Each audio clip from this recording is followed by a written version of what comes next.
The honorable members who are still on this side, please let's move to the back in the line of vision so that the cameras are able to get you.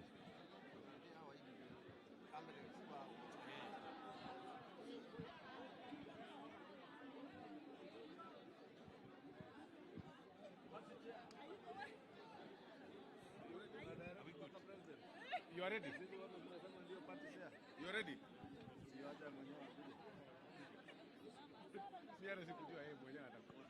Those of us on the side, kindly on these sides, will not be visible. Let's have a line, a straight line.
Unajua nguvu ya chama.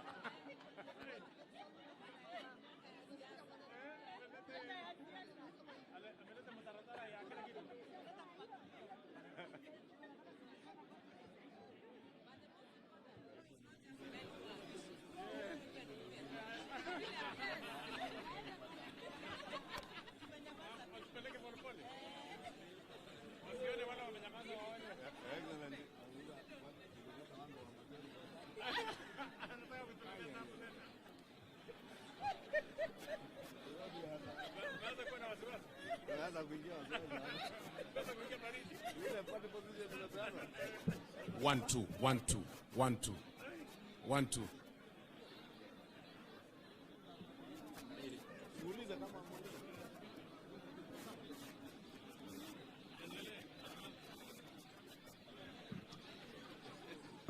Members of the press, are we good? Can we go? Sound is okay?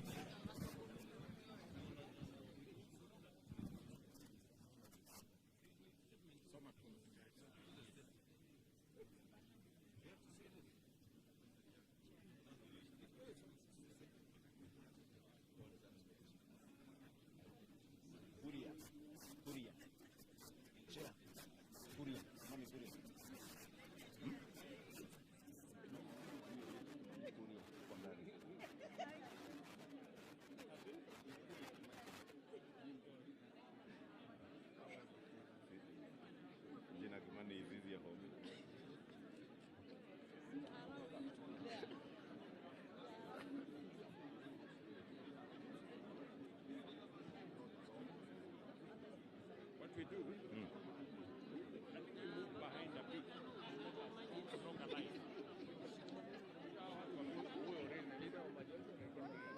Members, so that we are all visible for the cameras, we are being requested to take at least 2 steps behind, turudi nyuma kidogo, so that we are all in the view of the cameras. Everybody make sure you are behind His Excellency the President. Widen the curve and be behind, don't be in front of the President. From Rugara, nyinyi bado mko mbele sana. Tapale. One more step behind.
He's coming. He's the one we are waiting for.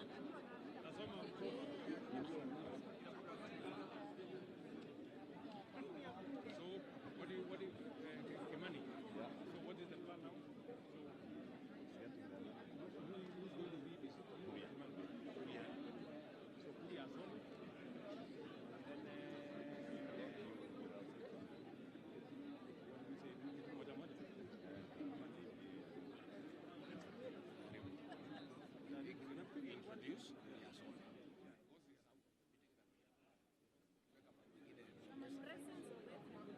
Presence is enough. At present, kama amesimama hapo nyuma, that statement is enough.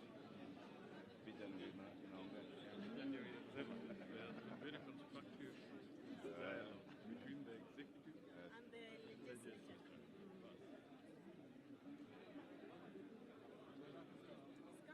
anakuja hapa. No, I thought you saw. I like that one. Nako honest. Nasema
Man of the moment. Thank you, ladies and gentlemen of the fourth estate. Karibuni. We, the Kenya Kwanza Parliamentary Group, under the leadership of His Excellency the President, the Deputy President, and our Prime Cabinet Secretary, on behalf of the Executive, we have had a very robust engagement the whole morning from 7 a.m. this morning, reviewing the Finance Bill of 2024-2025 that was submitted to the National Assembly for consideration by the Finance and National Planning Committee, which has since had a very robust engagement with Kenyans. We, as the National Assembly, through our parliamentary committee, we have listened to Kenyans through that robust public engagement as stipulated by our Constitution in the form of public participation. And we take this opportunity to tell the country that we have listened to you. We have heard you, and the committee has briefed the parliamentary group on the proposed changes that they have proposed to the Finance Bill of 2024-2025 that capture many of the issues that were raised by stakeholders during the public participation, and we have been able to engage on all those and agreed with the Executive under the able leadership of His Excellency the President. I will now invite our chair, the very able chair of our Finance and National Planning Committee, the member for Molo constituency in Nakuru County, the Honorable Kuria Kimani, to take us through the brief of what has been agreed on the changes proposed. Thank you. Thank you very much, Leader of Majority, Your Excellency President, and all Kenyans watching us this morning. When we started the public participation in Finance Bill of 2024, we did make a promise that that public participation would not be an exercise in futility. We have listened to the view of Kenyans, and we are all in agreement that there are two things that we must do. One of them is that we need to protect Kenyans from increased cost of living, and therefore the proposed 16% VAT on bread has been dropped.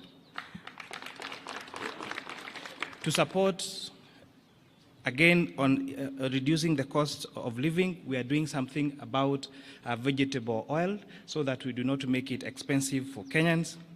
Transfer of mobile services is a key concern to many Kenyans, and therefore, again, we have proposed that we do not have any increase on taxation or mobile phone transfer. We have seen in the recent past the proposals that we've made on statutory deductions on SHIF and housing levy has added a loan on especially on salaried Kenyans, and therefore we have proposed that those statutory deductions now be allowable to pay, so they will not pay an additional pay on those. We all agree that environment conservation is a key concern. The fact that we've had a drought and a few months of floods and our drainage clogs, we have agreed that we need to make a good decision about how to protect our environment. And that is what the wisdom on the introduction of eco-levy. However, imposing this on locally manufactured goods would again increase the cost of those locally manufactured goods in the country and stand a risk of making them not competitive in the East African market and globally. Therefore, this eco-levy will only be chargeable to imported finished products. And therefore, all locally manufactured items, and especially including diapers and sanitary towels, will not be subject to eco-levy. We must make sure that we become a manufacturing country and not a trading country. And therefore, the imposition of this only on imported finished products makes our locally manufactured products more marketable to the, not just reducing the price, but also making them affordable to even export. On the VAT threshold, we have proposed in our amended report to increase that VAT threshold from 5 million shillings to 8 million shillings. Therefore, small and medium enterprises that have turnover of less than 8 million shillings do not therefore have to register for VAT. On items, we have had farmers, avocado farmers, being asked to give items receipts. We've had mama mbogas who do their supplies to hotels being asked to register for items. We have proposed that this these people be given exemption on ITIM's registration. And especially for those farmers and those small businesses that have a turnover of below 1 million shillings. We have had the conversation about eggs and onions and potatoes. So what you've done to protect our poultry farmers, our potato farmers in Nyandarua and Molo, and protect our onion farmers, we have proposed excise duty only on imported table eggs, imported onions, and imported potatoes. This makes our onions, our eggs, and our potatoes more marketable to us and the region. To support the fight against illicit brews in the country, we have proposed a change in excise duty to changing it from a volume to alcohol content. Therefore, those alcohol manufacturers that are producing alcohol of very high content will now be required to pay higher duty because based on the alcohol content, and those making alcohol of lower content now will pay less duty. To support our pension contributions, because one day we'll all retire, we are now increasing the amount of taxable pensions from, we are now increasing the amount allowable for tax exemption for pension contributions from 20,000 shillings to 30,000 shillings. So this is a big win for our pensioners. So we are moving our pension schemes to exempt. It is exempt at contribution and exempt when you receive your pension from 20,000 to 30,000. Yes, a month, per month. It's important to say this, per month.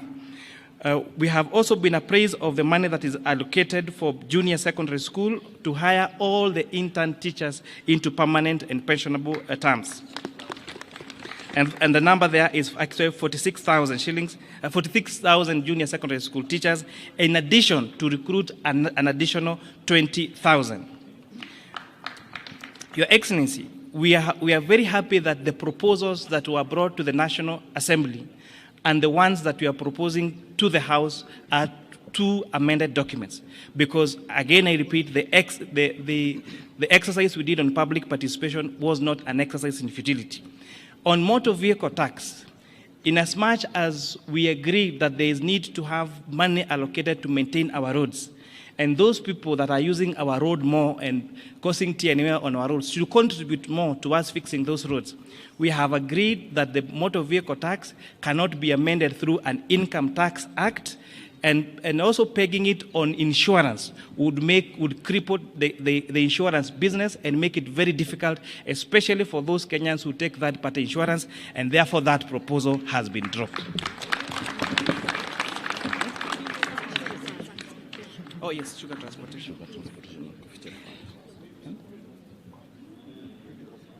Yes, in addition, there was a concern about transportation of sugar from the milling factory to the farms, and therefore to the sugarcane, sorry. We have listened to the concerns about the transfer of sugarcane from the farms to the milling factory. And people are asking, why sugarcane? And why not coffee? And why not tea? Sugarcane is very bulk. And therefore, the largest cost in the processing of sugarcane is actually on transportation, unlike most other crops. And that is why we have recommended to remove VAT on transportation of sugarcane from the farms to the milling factories. For the mobile phone, I actually did mention that mobile phone transfer services has been, we have not increased that, it still retains at 15%. The concern about foreign exchange transactions, the concern about transfer in banks, that the status quo remain, no additional taxes have been increased on that particular side. Thank you, Chairman Kuria. Members of the press, I think as you have heard from the changes that have been made to the proposals in the finance bill, which will be tabled this afternoon in the National Assembly, I think it's important to mention to members of the public, including the public-spirited Kenyans who had intended to occupy Parliament, that there is absolutely no debate today. It's just the tabling of the report. Debate shall begin tomorrow morning, the whole of tomorrow, and continues to Thursday, and will allow time over the weekend for possible amendments from other members of Parliament. You may have realized from the amendments that we have done, there are a number of things that we intend to achieve. Besides the raising of revenue, is also one to ensure that Kenyans have more disposable income. You will notice from the changes that will be proposed by the chair in the report that you tabled this afternoon, we are devoting more money back into people's pockets, especially the employed Kenyans who have been contributing to the housing levy. The housing levy has been proposed together with the Social Health Insurance Fund, the National Social Security Fund, and now the housing levy to be tax deductible. And that will ensure that what will be subjected to pay as you earn will be an amount less than what was there before. And therefore, more disposable income will be going to many employed Kenyans. The second thing that we intend to do is to encourage savings and investments in our country. Through the proposals that the chair has stipulated in terms of pensions, the allowable deductions that have been increased for pensions contributions. There's also an allowable deduction on post-retirement medical schemes to ensure that people start saving for their post-retirement, and those post-retirement savings or contributions into a medical scheme to cater for your medical care after retirement will be tax deductible and therefore tax-free. The other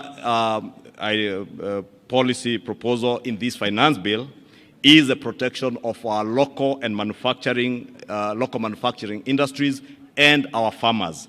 We as a country have made huge investments with our farming communities, and therefore we are intentional on protecting those farmers. That is why you hear the proposals to levy excise duty on imported potatoes, imported table eggs, and onions, and also the imposition of eco tax or eco levy on imported finished products. And I think, as the chair has emphasized, it is imported finished products, because when the chair and the finance committee listened to stakeholders, especially the Kenya Association of Manufacturers, a very good case was made for protection of the local manufacturing industry. Therefore, to protect our local manufacturing industry and create jobs within our economy, we are therefore levying those levies on imported finished products, right from the borders, the motorcycles, to sanitary towels that are imported, and diapers and all that. Therefore, I think we'll close it at that, unless, Your Excellency, you have something more to add. Okay. On the transport side, on borders, there has been a concern about introduction of excess duty on motorcycles. Again, the decision that we made last year to incentivize local assembly of motorcycles have seen a lot of institutions set